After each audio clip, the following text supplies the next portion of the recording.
इस मूवी की शुरुआत ओज सिटी से होती है, जहां के लोग आज बहुत ज़्यादा खुश होते हैं क्योंकि वेस्ट की खतरनाक विच आज मर चुकी है। ये सभी लोग नाच गा रहे होते हैं कि तभी इनके पास ग्लिंडा नाम की परी आती है जो सभी इंसानों से बहुत प्यार करती है। ग्लिंडा इन्हें बताती है कि आज हमारी ओज सिटी उस विच के कहर से आज़ाद हो गई है। तभी एक बच्ची ग्लिंडा से पूछती है कि बुरी विच कैसे बनती है। इस पर ग्लिंडा बड़े प्यार से उसे बताती है कि कोई भी विच बुरी नहीं होती, दूसरों का बुरा बर्ताव उसे ऐसा बना देता है। फिर सीन कुछ साल पीछे शिफ्ट होता है और हम ओज के गवर्नर को देखते हैं जो आज किसी काम से बाहर जा रहे होते हैं। गवर्नर के जाते ही उसकी पत्नी अपने बॉयफ्रेंड को वहां बुला लेती है जिसके हाथ में एक ग्रीन रंग की बोतल होती है। ये दोनों सारी रात एक साथ बिताते हैं। ये वही वक्त होता है जब जानवर और इंसान मिलजुल कर रहते थे और जानवर भी इंसान की तरह बात कर सकते थे। कुछ महीने बाद गवर्नर की पत्नी एक बच्ची को जन्म देती है। गवर्नर उस बच्ची को देखकर बहुत ज्यादा डर जाता है क्योंकि वो बच्ची ग्रीन रंग की होती है। गवर्नर अपनी बियर को उस बच्ची को वहां से ले जाने को कहता है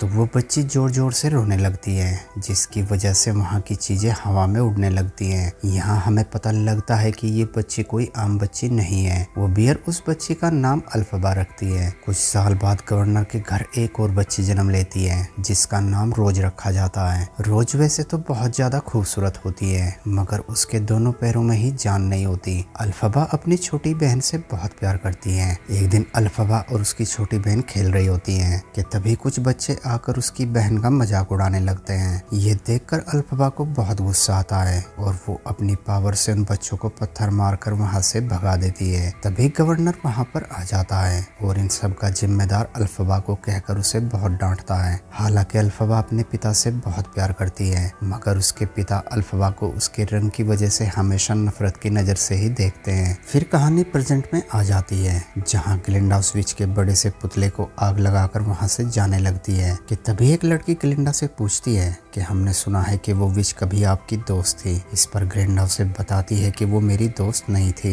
मगर मैं उसे जानती थी। फिर ग्लिंडा सभी लोगों को अपनी और उस विच की कहानी सुनाती है और मूवी एक बार फिर फ्लैशबैक में चली जाती है जहां हम ग्लिंडा को देखते हैं जो एक जादुई यूनिवर्सिटी में एडमिशन लेने आती है। यहाँ ग्लिंडा की तरह और भी बहुत बच्चे होते हैं जो कि एडमिशन लेने आए होते हैं। ग्लिंडा अपने चुलबुली अंदाज से वहाँ मौजूद सभी स्टूडेंट से अपनी दोस्ती कर लेती है। इतने में वहाँ अल्फबा भी आ जाती है जिसका रंग देखकर ग्लिंडा डर जाती है। दरअसल अल्फबा ही वो विच है जिसके मरने पर ओज के लोग खुशी मना रहे थे। खैर अल्फबा उन सब से कहती है कि मुझसे डरने की जरूरत नहीं है, मेरा जन्म ही इस रंग के साथ हुआ था और मैं अपने रंग से बहुत खुश हूँ। तभी गवर्नर भी रोज को लेकर वहाँ आ जाता है और रोज को उसकी मोम की हीरे लगी सैंडल देता है। ये देखकर अल्फबा को दुख होता है मगर वो हमेशा की तरह आज भी अपने दुख को अपने अंदर ही रख लेती है। फिर गवर्नर अल्फबा को रोज को अंदर ले जाने को कहता है और वहां से चला जाता है। अंदर पहुंचने पर सभी स्टूडेंट को टीचरों से मिलवाया जाता है जिसके बाद एक टीचर रोज को अपने साथ ले जाने लगती है तो रोज उसे मना कर देती है।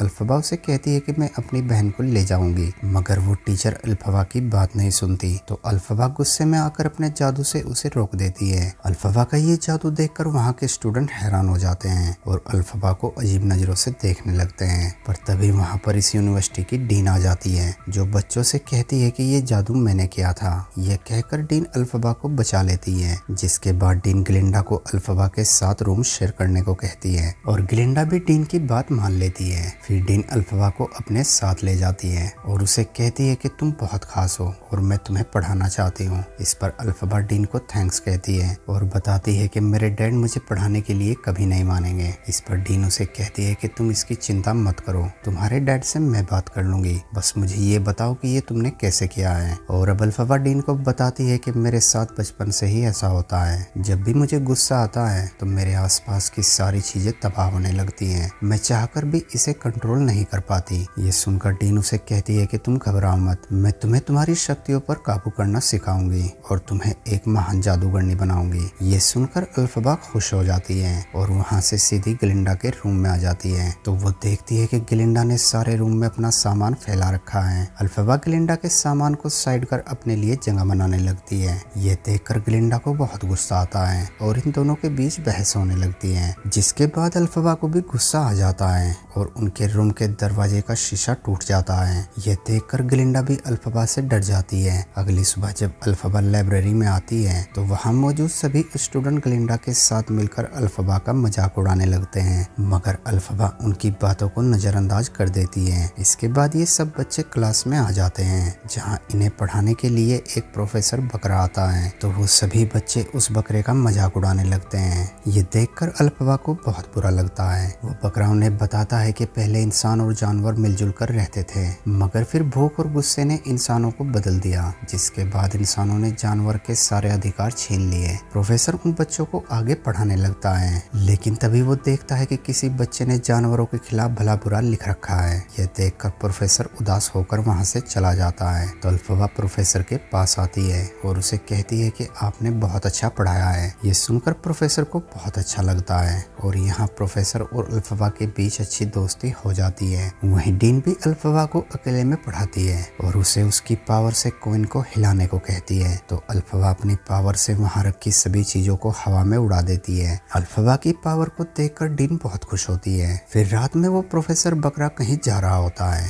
उसे जाते अल्फबा देख लेती है और उसके पीछे पीछे चल पड़ती है। वो प्रोफेसर एक प्राइवेट रूम में आ जाता है, जहाँ और भी टीचर जानवर होते हैं। यहाँ प्रोफेसर अपने साथियों से कहता है कि अब यूनिवर्सिटी में जानवरों की कोई जरूरत नहीं है और अब यहाँ हमारी जान को भी खतरा है। उनकी ये बातें अल्फबा बाहर खड़ी सुन रही होती है। तभी वो प्रोफेसर अल्फबा को देख लेता है और उसे अंदर बुला लेता है। अल्फबा उन्हें कहती है कि मैंने आपकी सारी बातें सुन ली हैं और मैं आपकी मदद जरूर करूंगी। ये कहकर अल्फबा वहाँ से बाहर आ जाती है कि तभी उसकी टक्कर एक घोड़े से हो जाती है, जिसके ऊपर एक प्रिंस बैठा होता है। ये प्रिंस भी इसी यूनिवर्सिटी का एक नया स्टूडेंट था। प्रिंस भी अल्फबा के रंग को देखकर डर जाता है। अल्फबा प्रिंस को डांटकर वहाँ से चली जाती है। अगली सुबह ये खबर पूरी यूनिवर्सिटी में फैल जाती है कि विकी कंट्री के प्रिंस यहाँ पर आ रहे हैं। ग्लिंडा ये खबर मिलते ही अच्छे से तैयार होकर प्रिंस के पास आती है और उसे इम्प्रेस करने की कोशिश करने लगती है। प्रिंस भी ग्लिंडा के चक्कर में आ जाता है और ग्लिंडा से दोस्ती कर लेता है, जिसके बाद ग्लिंडा प्रिंस को लेकर लाइब्रेरी में आ जाती है। ये प्रिंस भी ग्लिंडा की तरह बहुत घमंडी होता है। वो वहाँ की बुक के ऊपर खड़ा होकर करतब दिखाने लगता है, तो वहाँ की लाइब्रेरियन उसे ऐसा करने से मना करती है, पर प्रिंस उसे भी अपनी बातों में उलझा लेता है और उसके साथ डांस करने लगता है, जिसे देखकर वहाँ मौजूद सभी स्टूडेंट पढ़ाई छोड़कर डांस करने लगते हैं। यहाँ एक स्टूडेंट ग्लिंडा को रात में होने वाली पार्टी में डांस के लिए इनवाइट करता है, पर ग्लिंडा उसे मना कर देती है और उसे अल्फबा की छोटी बहन रोज के पास भेज देती है। वो स्टूडेंट रोज को पार्टी के लिए इनवाइट करता है, तो रोज बहुत ज्यादा खुश हो जाती है, क्योंकि आज पहली बार किसी लड़के ने रोज से बात की थी।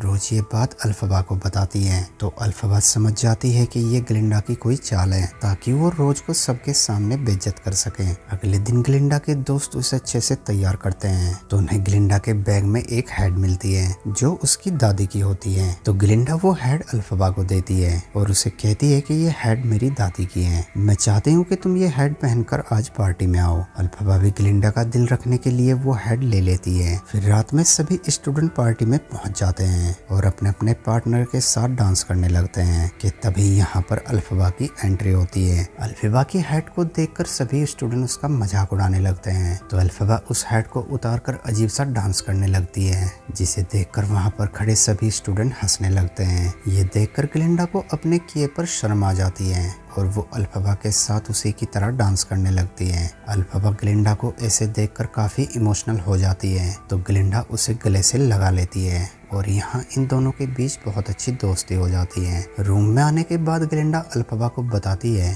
कि वो जल्द ही प्रिंस से शादी करने वाली है और उसे कहती है कि ये मेरा सीक्रेट है जो मैं सिर्फ तुम्हें बता रही हूँ, क्योंकि अब तुम मेरी बेस्ट फ्रेंड हो। फिर ग्लिंडा अल्फबा से उसके बारे में पूछती है, तो अल्फबा उसे अपने बारे में बताती है। वो कहती कहती है कि मेरे डैड मेरे पैदा होते ही मुझसे नफरत करने लगे थे क्योंकि मैं ग्रीन हूँ। इसीलिए जब मेरी छोटी बहन रोज मेरी मोम के पेट में थी तो मेरे डैड मेरी मोम को रात दिन मिल्क फ्लावर पिलाते रहते थे, जिसके कारण रोज जल्दी पैदा हो गई। लेकिन उसके पैरों में जान नहीं थी। ये देखकर मोम को भी दिल का दौरा पड़ा और उनकी मौत हो गई और कहती है कि मुझे लगता है कि ये सब मेरी वजह से हुआ है। ये सब सुनकर ग्लिंडा अल्फबा को कहती है कि तुम अपना दिल छोटा मत करो, इसमें तुम्हारी कोई गलती नहीं है। और अब ग्लिंडा अल्फबा का मूड सही करने के लिए उसे अपनी कुछ ड्रेसेस देती है और उसे अपने हाथों से तैयार करती है, जिसके बाद अल्फबा का रूप पूरी तरह से बदल जाता है। प्रिंस भी अल्फबा का ये रूप देखकर उसे देखता ही रह जाता है। वहीं प्रोफेसर जब अपनी क्लास ले रहा होता है तभी कुछ गार्ड उसे आकर पकड़कर ले जाते हैं, जिसके बाद क्लास में नया प्रोफेसर आता है जिसके पास एक शेर का बच्चा होता है। प्रोफेसर स्टूडेंट से कहता है कि अब जानवरों को उनकी औकात दिखाने का टाइम आ गया है। ये सुनकर अल्फबा को बहुत गुस्सा आता है, जिसकी वजह से वहाँ रखे फ्लावर हवा में उड़ने लगते हैं और प्रिंस के अलावा वहाँ पर मौजूद सभी लोग बेहोश हो जाते हैं। प्रिंस और अल्फबा उस शेर के बच्चे को लेकर जंगल में छोड़ देते हैं। वहीं दूसरी तरफ डीन जब सभी बच्चों को देखती है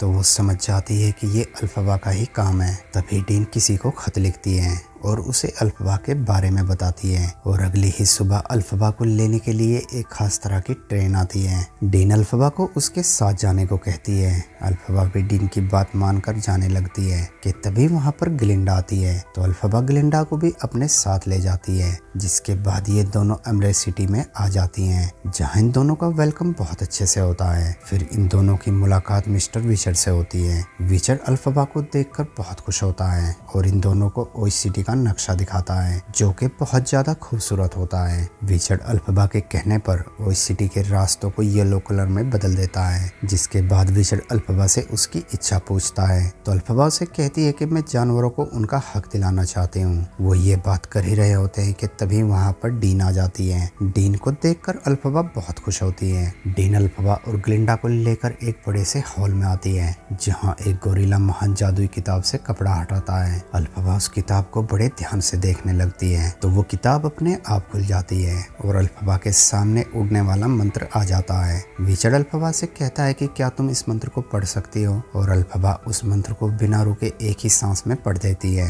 ये देखकर विचर्ड और डीन हैरान हो जाते हैं, मगर तभी अचानक उस गोरिल्ला को कुछ होने लगता है और देखते ही देखते उस गोरिल्ला के पंख उगाते हैं और वो हवा में उड़ने लगता है। मगर थोड़ी देर बाद ही वो गोरिल्ला जमीन पर गिर जाता है क्योंकि ऐसा करने में उसे बहुत ज्यादा तकलीफ होती है। अल्फबा उसकी तकलीफ को देखकर बहुत परेशान हो जाती है और वहाँ से बाहर आती है तो देखती है कि वो पूरी गोरिल्ला की सेना के पंख उगाए हैं। अल्फबा इन सब का जिम्मेदार खुद को समझकर वहाँ से जाने लगती है। हालांकि वो सभी लोग अल्फबा को समझाते हैं कि तुमने कुछ गलत नहीं किया है, मगर अल्फबा उनकी बात नहीं सुनती। दरअसल अल्फबा अब जान गई है कि जानवरों को बर्बाद करने के पीछे डीन और विचर्ड का ही हाथ है और उन्होंने अल्फबा को यहाँ इसलिए बुलाया है क्योंकि उस जादुई किताब को सिर्फ अल्फबा ही पढ़ सकती थी। अब अल्फबा उस जादुई किताब को लेकर वहाँ से भागने लगती है तो डीन ग्लिंडा को लालच देती है कि तुम अपनी दोस्त को समझाओ कि वो हमारी बात मान ले तो हम तुम्हें अगला विचर्ड बना देंगे। ये सुनकर ग्लिंडा अल्फबा के पास आ जाती है और उसे समझाने लगती है। तब तक विचर्ड भी उस गोरिल्ला सेना को अल्फबा को पकड़ने का हुक्म दे देता है। गोरिल्ला की सेना अल्फबा और ग्लिंडा के ऊपर हमला करने लगते हैं। वहीं ग्लिंडा अल्फबा को समझाने की कोशिश करने लगती है, मगर अल्फबा उसकी एक नहीं सुनती और ग्लिंडा को एक बलून में बैठाकर वहां से भागने लगती है। मगर तभी विचर्ड के गार्ड उस मीनार को बंद कर देते हैं, जिसकी वजह से वो बलून ब्लास्ट हो जाता है और ये दोनों उसी मीनार के अंदर फंसी रह जाती हैं। उधर डीन भी पूरी सिटी में ऐलान कर देती है कि अल्फबा हमारी जादुई किताब चुराकर यहाँ से भाग गई है। यह सुनने के बाद अल्फबा एक मंत्र पढ़ती है, जिसे पढ़ते ही उसके पास एक उड़ने वाली झाड़ू आती है। अल्फबा ग्लिंडा को अपने साथ चलने को कहती है, मगर ग्लिंडा डीन और विचर्ड को चुनती है। ये देखकर अल्फबा को बहुत दुख होता है और अब अल्फबा अपनी झाड़ू पर सवार होकर वहां से उड़कर बाहर आ जाती है और एमरेट सिटी को अंधेरे में कर वहां से पहाड़ियों में भाग जाती है। वहीं यूनिवर्सिटी में भी ये खबर फैल जाती है कि अल्फबा ने सबके साथ गद्दारी की है। ये सुनकर रोज और प्रिंस को बहुत दुख होता है और इसी सीन के साथ इस मूवी का एंड हो जाता है। दोस्तों वीडियो अच्छी लगी हो तो वीडियो को लाइक और चैनल को सब्सक्राइब जरूर करना। Thanks for watching.